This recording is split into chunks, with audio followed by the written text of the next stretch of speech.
Hello everyone, welcome back to my channel Shreyas blog. তো সবাই কেমন আছো? আশা করি সবাই ভালো আছো, আর আমিও খুব ভালো আছি।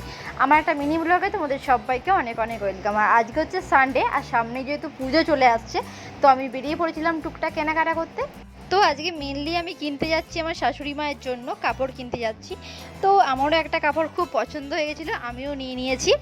আমি কোন কাপড়টা নিয়েছি সেটা কিন্তু তোমাদেরকে আমি এই ব্লগে দেখাবো না। আমি আমার সমস্ত কেনাকাটা পুজোর কমপ্লিট হলে আমার মেয়ের, আমার, রাজীবের, তো সব মিলিয়ে একটা আমি ভিডিও করে দেখাবো।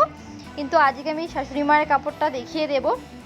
তো মায়ের এই ধরনের কাপড় অনেক আছে, প্রচুর পরেছে আমার শাশুড়ি এই কালারের আর কি, মানে সব আকাশি আকাশি কালারের। তো আমি নিয়েছি একদম অন্য একটা ডিফারেন্ট কালার। তো তোমাদেরকে বাড়ি গিয়ে দেখাচ্ছি। আর এখানে আমি একটুখানি মোমো নিয়ে নিয়েছিলাম, চিকেন মোমো। আমার তো ভীষণ ভালো লাগে চিকেন মোমো।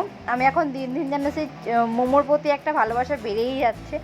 তো আমার মেয়েও এখানে মোমো খাচ্ছিল, ও মোমোটা খুব ভালো খায়, খুব পছন্দ করে। তো যাই হোক, চলো, খাওয়া দাওয়া হয়ে গেছে, বাড়িতেও চলে এসেছি। আর এই তো এবার তোমাদেরকে দেখাবো আমার শাশুড়ির কাপড়টা। তো প্রথমেই বেরিয়ে গেছে আমার কাপড়টা, কিন্তু সেটা এখন দেখাবো না, সেটা পরে দেখাবো। আর এই হচ্ছে আমার শাশুড়ির কাপড়টা। তো কাপড়টা আমার সত্যিই খুব পছন্দ হয়েছে। অনেক ধরনেরই কাপড় দেখছিলাম, কিন্তু এই কাপড়টা একটু বেশি পছন্দ হলো, একদম অন্য কালারের। কারণ এই কালারটা আমার শাশুড়ির নেই, আর পরেও নেই। এই মানে এই ধরনের কালারটা কোনোদিন আমার শাশুড়ি পরেনি। তো ওই জন্য ভাবলাম না, একটু অন্যরকম নিয়ে যাক। তো মা তো পুরো অবাক হয়ে গেছে যে কী নিয়ে এসেছে রে বাবা। তারপর খুলে দেখে কাপড়।